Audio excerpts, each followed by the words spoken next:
Welcome to Philosophy from the Frontline. This podcast explores the intersection of philosophy, entrepreneurship, and veteran transition.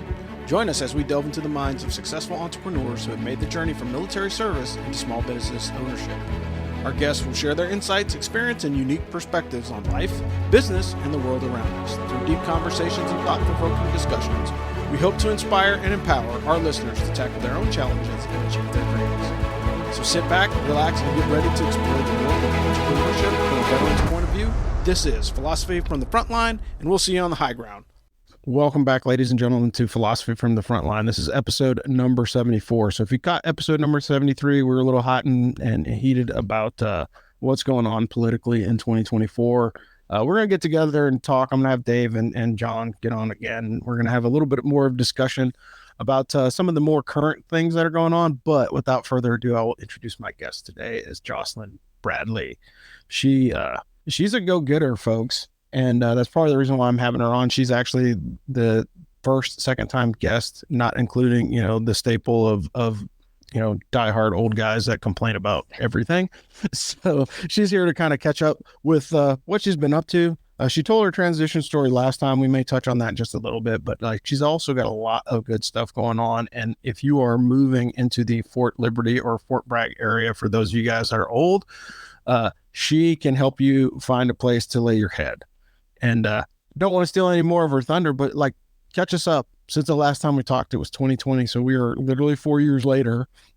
Oh, so, has it really been 4 years, bro? Yes, it has been. It's crazy. So what have you been up to? And kind of let us know about the business and everything else that you're doing. Yeah, absolutely. So, 4 years ago, you didn't have that badass beard that you're rocking now. So there's that. I've been in real estate full time, helping military, buyers and sellers either buy or sell their homes in the Fort Bragg area. Well, now it's called Fort Liberty, of course, but I think between you and me, I think I might always call it Fort Bragg just out of habit for all of the experiences that we had, at that place. So, but just, focusing on my business, building my rental portfolio, transitioning away from being super hands-on in my business to hands-off where I can work remotely for a lot of the things that I do. And then, of course, prioritizing my clients. Yeah, well, that's a great point. And one of the things that most people don't talk about in business is scaling, right? And even though if you go to any business school in America, that's the first question they're going to ask you is, how do you scale your business so you as a founder can eventually move away from the day-to-day, hands-on nuts and bolts of the business? Because, it's very, very easy to be like, yeah, I want to work until I retire. And most people do, and coming out of the military, it's rehirement more than retirement. But, the other part of it is really what point do you decide to move away? Because I know so many people focus in and you want to be involved in your business, but you also can't be afraid to delegate. And I think that's a lesson that both our military and, business audience can learn from. Because as a leader in the military, if you micromanage everything, you're going to miss something.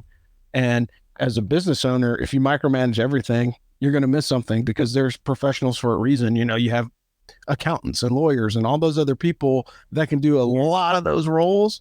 But if you don't trust them to do it, what happens? But, when did you make that call to kind of take that step back and broaden the aperture a little bit? Well, I started taking on more clients than I had anticipated back in 2021. And at the end of 2021, I had sold 46 homes, I think. Wow. 46 homes. Wow. And I was really burned out. I was working 18-hour days. I was working every weekend. I didn't have any time for myself. But also, I think that was a really good thing, because 2021 is also the year that I finalized my divorce. And so I really did throw myself into my work, which was a blessing in disguise, I think, having so much to keep me busy that I didn't kind of hit rock bottom like some people do if they don't have their purpose and they're also going through a huge emotional event like that. Yeah. And so at the end of 2021, I was feeling a little burned out, having, sold 46 houses. And my broker and I made the decision to bring on a transaction coordinator to help with all of the back office and admin stuff, all of the paperwork. So she was writing contracts for me, um, processing everything, making sure that all the T's were crossed and I's were dotted on all of the administrative side of things, while I was focusing on working and being the face client facing portion of the business, working with clients directly and kind of holding their hand through that entire process. That's impressive because, like, first of all, 46 houses, that's a lot. Given the way that the housing market has been, like riding the roller coaster, like if you're watching the interest rates and everything else, and it's interesting because, like, I won't speak his name, but if you listen to the Ask for Football podcast, there's a West Point graduate that does a whole bunch of lending that I'll introduce you to afterwards, because I think he'll be very, very helpful. He actually works specifically with veterans. He's a class of 95 guy, works out of Chicago, and he actually gives you $1,300 back if he does your finance or refinance on your house. So it's pretty cool. Yeah, it's pretty much like the old, again, cheap plug for USAA, but like the USAA relocation deal, like, hey, if you use us for a broker or at least to site you in or one of our preferred brokers, we'll give you a discount. Anyway, 46 houses is a lot. Yeah, that was back at transaction coordinator. That freed up a lot of time for me to take on even more clients who needed to buy or sell their homes in 2022. Yeah, 2022. So I sold 69 houses in 2022, and then the market like tapered off, with all the rates, skyrocketing through the roof and people not being able to afford houses anymore. It really put a damper on the amount of clients who are actually looking for homes and selling their homes because of the way the Fed was, trying to stave off inflation for our economy. Yeah. Well, and that's one of the things that people don't understand. So like when we were younger, especially when I was younger, we talked about, first time home ownership is one of the most important things to kind of say that you've made it as an adult. You buy your first car, you buy your first house. One of those two assets is going to give you revenue or, equity over time.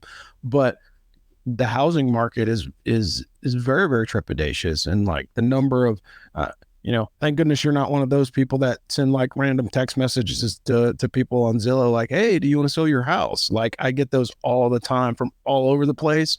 And there's enough of a market there, but you really have to have either, a serious penny of investment capital or a serious network to be able to flip those houses and get them out to the market and find somebody that can live in them, because at the rate that things are going, as often as the market fluctuates, you could be in a buyer's market one day and a seller's market the next. And it makes it incredibly difficult to do that. But like very, very impressive that you have managed to build a business, even coming out of the environment of COVID. And then on top of everything else, adding on all the fluctuation in interest rates and everything else. But, congratulations to you. That's awesome. And then being able to grow your business is huge too, because like most people get into business to just be a business owner. And a lot of people don't have a plan to scale, as we were talking about before, is how do I get to that next horizon? And one of the ways I always explain it to people, particularly small business owners, is you want to be one of the six. And I say one of the six because we know 4 businesses are going to, not make it. And that's just kind of the nature of how business is. And then you're going to have 3 businesses that are going to become household names, and then 3 businesses that are going to probably survive on their own or get tagged into one of those larger household name type businesses and survive. So like, as long as you're moving towards that, large buyout or, sustainability over time, you're good, but it takes growth to do that. And some business owners understand that inherently in the beginning, and then some people learn it over time, and then some people just don't learn it. And unfortunately, those are the guys that kind of end up coming out of the business sooner probably than they expected. But one of the things that you talked about, just emotional health and changes, right? Changing happens in everyone's life. But, as you go through that process, one of the things that you can identify is like, you really know who your friends are. When you're going through that low point in your life, who you can reach out to and who are your go-to folks. And so, if you want to expound on that, like how did you use your network, whether it be your friends network, your business network, or whatever, to kind of help keep you on task during that transition? Just to clarify, which transition? Any transition, because again, like talking about networking, and I say this all the time too, and it sounds like a broken record, but your network is your net worth. If you haven't read The Proximity Principle from Ken Coleman, that's one of the greatest things ever. And it's always cool to like check in on people that you see and that are doing big things after you knew them, right? It's cool, like, oh, that guy was awesome when we worked together, but it's even more awesome to see that guy or gal like transcending who they are, or transcending that relationship that you knew in that point. And I know that like transitioning out of the military is always one of those things that's very, very important. But, some people don't realize that like there's a network of people that you kind of like grew up with in the military. There's a network of people that you served with in the military. And then there's those bosses that you may or may not have worked for that go on to do better things, or, somebody can throw you a recommendation, or, hey, look, like, you're moving to Fort Bragg, call Jocelyn. Like that's the no-brainer for me, and then networking those people together. And I know that there's a pretty thriving community of veteran realtors, but as you transition in this new field, or you grew your business, like how did you leverage your network to get yourself to the point where you are today? Yeah, that's a really great question, Rob. And so what I found is that, and I'm sure you know this as well, being a West Pointer, that I really relied heavily the first few months of being a real estate agent and really like getting into my business full time, was on that network. And just the fact that I had graduated from the same college that they did, gave me street credibility that I otherwise wouldn't have had in a sea of other faceless realtors. And so putting my name out into the community of our network of West Pointers gave me a leg up on getting started. And I really feel like it's an unfair advantage, but also like, I'm sorry, I suffered 4 years just like everybody else. So I feel like, like we have that shared tortured story of what's, going through Beast and Buckner. And so when the majority of my clients are all, 99% of them are military, but I think 1 year I looked back and about half of them are actually West Pointers. And so that is a huge, huge community of people to have, at your fingertips to be this subject matter expert in the Fort Bragg or Fort Liberty community. And so during that transition, I was getting calls left and right, like, hey, you're a West Pointer, you're at Bragg, can you help me find a house? And then other West Point realtors are like, hey, I don't have a referral partner at Bragg, but I'm definitely going to call you because, I'm a West Pointer, you're a West Pointer, and they have become some of my closest friends over the last 4 years. I see them once a year or more, definitely at Black and Gold in the Army Air Force game, but also we've become really, really amazing colleagues and friends where I know I can call, upwards of 10 different realtors who are all West Pointers, all serving a different military community any day of the week, and they'll have my back on something. Like, perfect example, the video that I posted about talking about psoriatic arthritis this morning.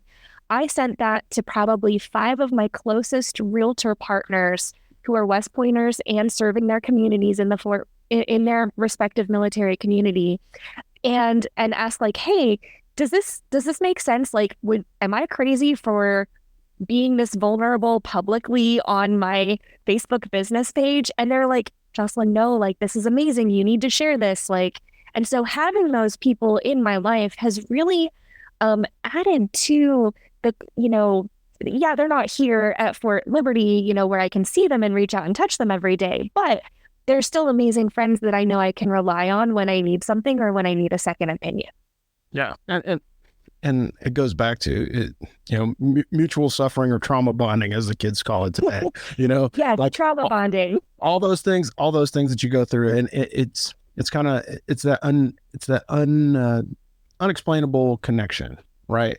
Like I say this all the time, like they need to have a friends and family mixer for all the people that kind of married into the West Point Club. So when, we have a reunion, like all the former cadets can kind of go hang out and talk to each other. And then all the families can get to know somebody, because it's like speed dating, because you're trying to catch up 5 years at a time, And so it's definitely one of those awkward kind of situations, but it comes from that mutual understanding of where we came from and where we all ended up, serving in the military, and then beyond that. And it's incredible to watch, the relationships post the academy. And I tell everybody, there's people that you probably didn't like very much when you were at school, but everybody's a hell of a lot cooler in their 40s, Yeah. And into your, I will say into your 30s too. And I'll give you the perfect example, Rob. As a woman at West Point, my class 2010, we had 15% women in my class. And so that made there was maybe 120, 30 of us, right? And so I was not popular. I was that girl that couldn't finish a ruck march, just sucked at all of my academics. I failed plebe swimming, plebe drowning, actually, is what we used to call it. Yeah, but sure. So I was not popular. I was not a cool kid. I was not, I believe that I was not, well respected in my class when I was a cadet. And I didn't have a whole lot of girlfriends. I had a couple of roommates that I had connected with really, really great, really well. And then I had one best friend who's actually still my best friend today. Yeah. And after that, I felt like everybody was kind of, pitted against one another in this competition of who's who in the class, right? And I don't know if you felt like that as a dude at West Point, but it was very apparent as a woman. And so after graduating and, doing your career and getting out and becoming a realtor, I got a call from one of my female classmates, and she was like, "Hey, it is so great to connect with you. My husband and I are coming to Fort Bragg and we need to buy a house. Can you help us? He's deployed and I'm over here and blah, blah, blah. And life has been crazy and it's just so great to catch up with you." And I'm like, "Me? You want to talk to me?" We weren't friends at school. Yeah. And she was really nice, but we had never connected. And so she's actually one of my best friends here now. And so it's just, yeah, it's really funny how people change. And of course, when you're under a microscope at West Point, everybody, works differently under stress. And so you're a completely different person when you figure out who you are outside of a uniform. And at 18 years old, I don't think any of us knew who that was, right? No, not at all. There's certain people, there's certain classmates of mine that are an acquired taste. And there's people that are just like, "Oh, I can't stand that, fill in the blank," and I will spare the names to protect the innocent. But, just a normal dude. When you got to know his backstory, you understand why he did the things that he did, and I'm as big as advocate, and I'm the first person to be like, "Well, he's really not that bad." What do you mean? We were roommates together. What? You guys were roommates? Yeah, I didn't kill him. So obviously he's not a horrible person, and it takes that experience or dropping the veil a little bit and having those moments and you don't normally frequently have them, unless you're if you're on a sports team, that happens on your sports team. Hey, I'm having a bad day. I'm sucking in this class or whatever, and that mutual suffering again, it's articulated much, much easier with the people that are closest to you at school, and that's just kind of the way that it is. But then there's those, your extended family, your company mates, all that stuff. My company, we literally have been friends for going on 30 years. And every time there's a reunion, we are usually either the number one company that shows up or at least in the top 5 of graduates showing up for the reunion. And that's... Wait, which company is it? F1. like Firehouse. yeah, we were the Friars back then, but I don't know. Like they change the name so often. But yeah, it just happens that way. And like it's just one of those, again, it's one of those unexplainable things that just kind of happens. And like when we see people, we talk to each other, we, hey man, I was talking to this guy, reminded me of you, I should give you a shout out or give you a call or whatever. And over the years, like the funniest thing is like my classmates were like, dude, you were so ahead of your time on the music that you played at KDT. Like I'm hearing it 10 years later in Germany that you were playing like while you're at school.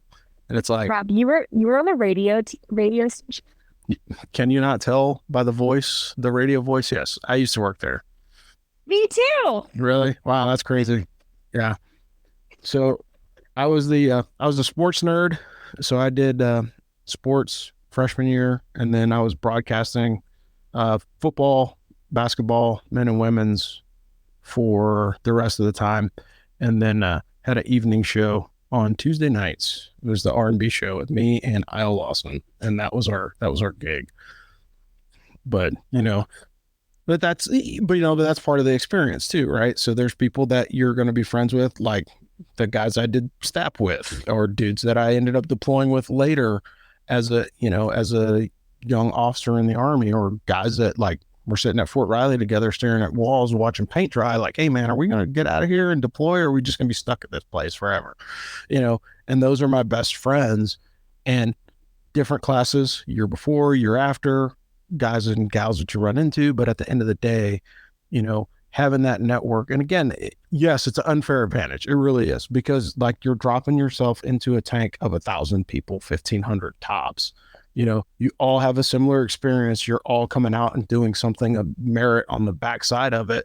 So it makes it difficult to not connect with folks, and the extreme competition of being there. Like, yeah, we had dudes that would go check on folks, like, hey man, how'd you do on that chemistry quiz? Cause I want to make sure I'm still number one in the class. And you're like, dude, like, I'm just trying to graduate, like Right. I was that guy. I was like, I just want to play sprint football and graduate on time and occasionally not do a parade. Like if I could do those things, I would be okay.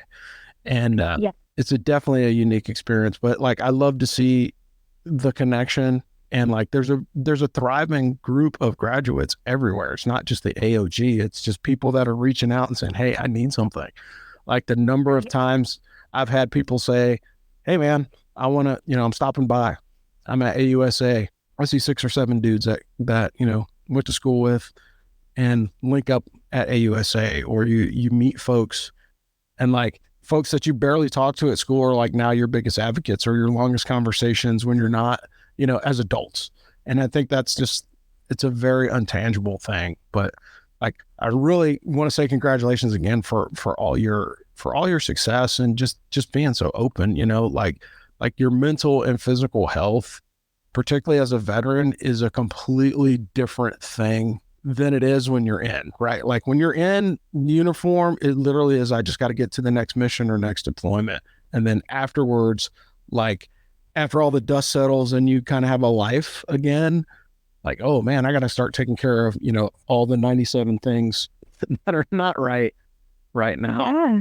And it's really interesting that you say that, because mental health is, there's such a negative stigma around mental health and seeking mental health, support while you're in the military.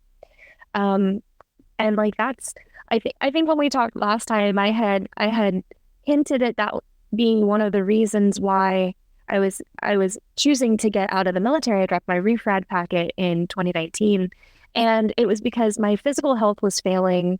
I had arthritis in my back, and along with a bunch of other physical ailments, that is just par for the course when you're a jump master and jumping out of airplanes, for your job. And the 82nd is not a kind place for people's bodies to thrive and succeed. It's a very tough environment to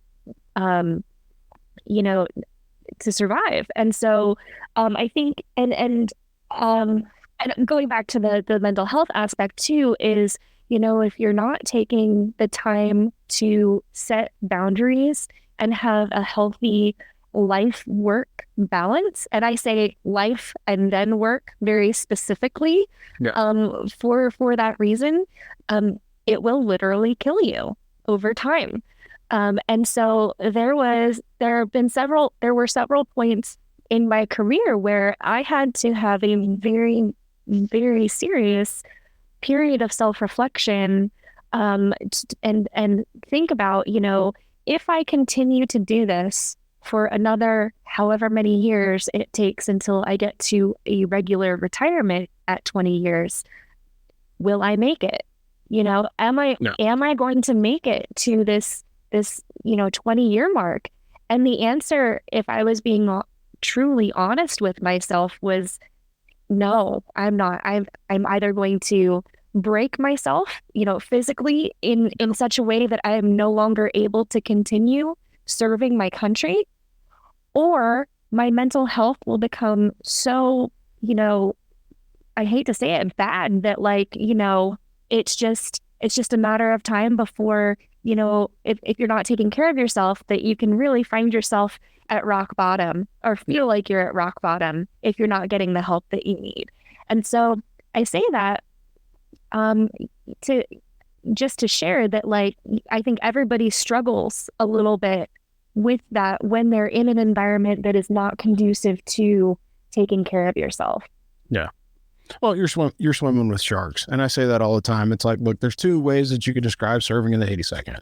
You're jumping into a shark tank with blood leaking out of your body, or you're trying to catch a fast moving train as it's going by. But either way, it's a highly accelerated organization, and it's because the mission is no fail. You have to be able to get out of the door in 18 hours or less. And all of the planes, trains, and automobiles are coming in less than 96 hours. And that op tempo is crazy. And then, couple it with, I got to do JRTC and NTC and this deployment or that deployment, and I'm working night shift or anything else. I swear my life has been cut 5 years short because I pulled night shift majority of the time, the latter half of my career. I can finally sleep through the night relatively normally every other year because I've been on night shift forever. And it's curse of confidence, you know what I mean? Bosses are well, he's good, so we'll give him the night shift because we don't want to have a, steaming pile of junk in the morning. So that's helpful. It's a compliment, it's a hat tip, but it's also man, do I have to come in at 9 and leave at 9? Leaving when the sun's down and come home when the sun's up, and then I'm trying to sleep throughout the course of the day. And that does stuff to you.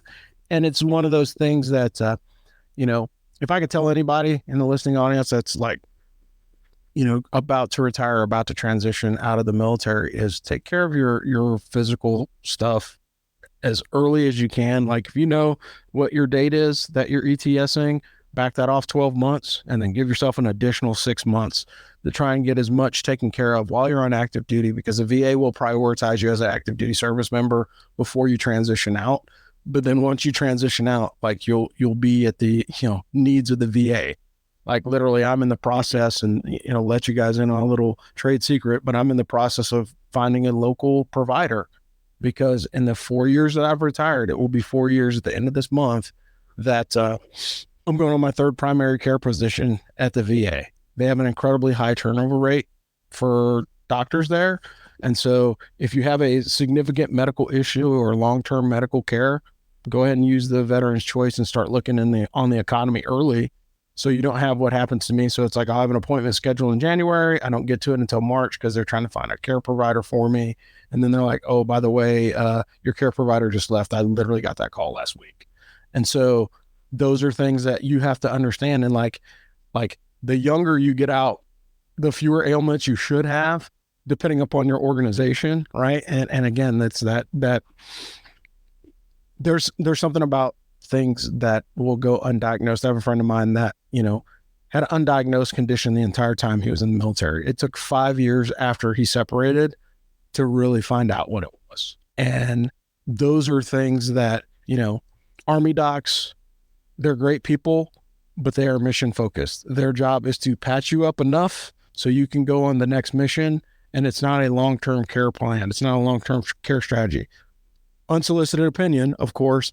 However, that's kind of how I feel with some of the medical providers that I come into. It's like, hey, how do we get them back out on the street? That's what we care about. But very crazy. Anyway, I'll give you the last word. Is there anything else that you want to talk about before we wrap this up?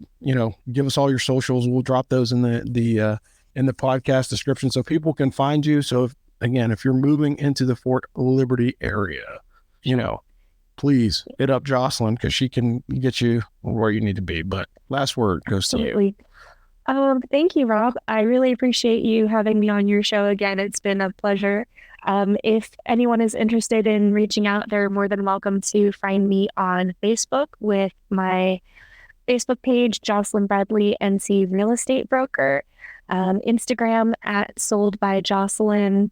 My website is www.jocelynbradley.com. And we also manage the PCS Fort Liberty Facebook group, which is a local community group where people are welcome to come and ask general questions about if they're coming to or from the Fort Bragg area. And of course, my cell phone number and email address is literally plastered all over the internet now. So anybody can find it. Nice. Yeah. Like I said, this has been Philosophy from the Front Line. This was a little bit different format because like Jocelyn's answered all the hard questions already. And it's just good to catch up with her. Again, she's a go-getter. She's been out there, doing the doggone thing for well over, God, it's hard to believe it's been 4 years, but it's nice to see people being successful. And again, it's always nice to have, a fellow graduate and also a woman's voice on this podcast because we're a bunch of dudes and we don't usually have the nuance as the ladies have sometimes. So I appreciate you coming on once again. And for Jocelyn Bradley at Sold by Jocelyn, you can find her everywhere on the internet. I'm Robin Robinson. This has been Philosophy from the Front Line, episode number 74. We will see you guys on the high ground. Thanks. Thanks for listening to Philosophy from the Front Line with Rob Robinson. We will bring you more interesting veteran transition stories, veteran advocacy, and more information in veterans transition in general on a podcast platform near you. This is Philosophy from the Front Line, and we'll see you on the high ground. Thanks.